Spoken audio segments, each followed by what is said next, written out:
નમસ્કાર, હું રાજ. આપ જોઈ રહ્યા છો spark today news. Pavi Jetpur તાલુકાના કલારાણી ગામેથી વાયા કોહીવાવ, ચુડેલ અને ભેસાવહી થઈ પાવી જેતપુર સુધી નવી એસટી બસ સેવા શરૂ કરવામાં આવી છે. આ બસ સેવા શરૂ થતાં ભેસાવહી હાઈસ્કૂલમાં અભ્યાસ કરતા 50થી વધુ વિદ્યાર્થીઓને મોટી રાહત મળવા જઈ રહી છે. અત્યાર સુધી વાવડી, કોસિયા, કોહીવાવ, તંબોલિયા અને ચુડેલ સહિતના ગામોના વિદ્યાર્થીઓને શાળાએ પહોંચવા માટે ભારે મુશ્કેલીનો સામનો કરવો પડતો હતો.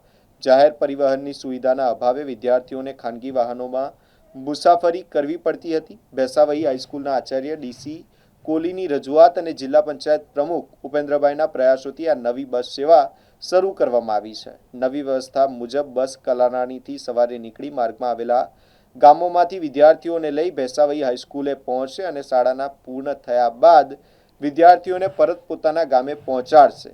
નવી બસ સેવા શરૂ થતાં વિદ્યાર્થીઓ, વાલીઓ અને ગ્રામજનોમાં ખુશીનો માહોલ જોવા મળી રહ્યો છે. આ સેવા અંતરિયાળ ગામોને તાલુકા મથક સાથે સીધું જોડાણ આપતા શિક્ષણ, આરોગ્ય અને અન્ય જરૂરી સેવાઓ સુધી પહોંચ વધુ સરળ બનશે. શ્રી આદિવાસી માધ્યમિક શાળા ભેસાઈમાં અભ્યાસ કરતા 5 જે ગામો છે, વાવડી, કોસિયા, કોઈવાવ, તંબોલિયા અને સેંગપુર, એ વિસ્તારના બાળકોને શાળામાં આવવા માટે ખૂબ જ મુશ્કેલી પડતી હતી.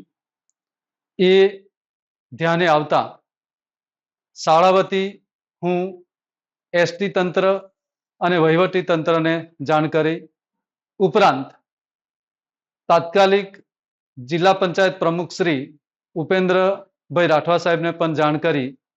ઉપેન્દ્ર રાઠવા સાહેબ ખૂબ જ રસ લઈને આ જે કામ છે કામને એમને મહત્વનું સમજ્યું અને તાત્કાલિક ધોરણે વાવડીથી એસટી બસ ભેંસાવી સુધી આવે એવી વ્યવસ્થા ઊભી કરી અને જેથી બાળકોને ખૂબ સરસ સુવિધા મળી.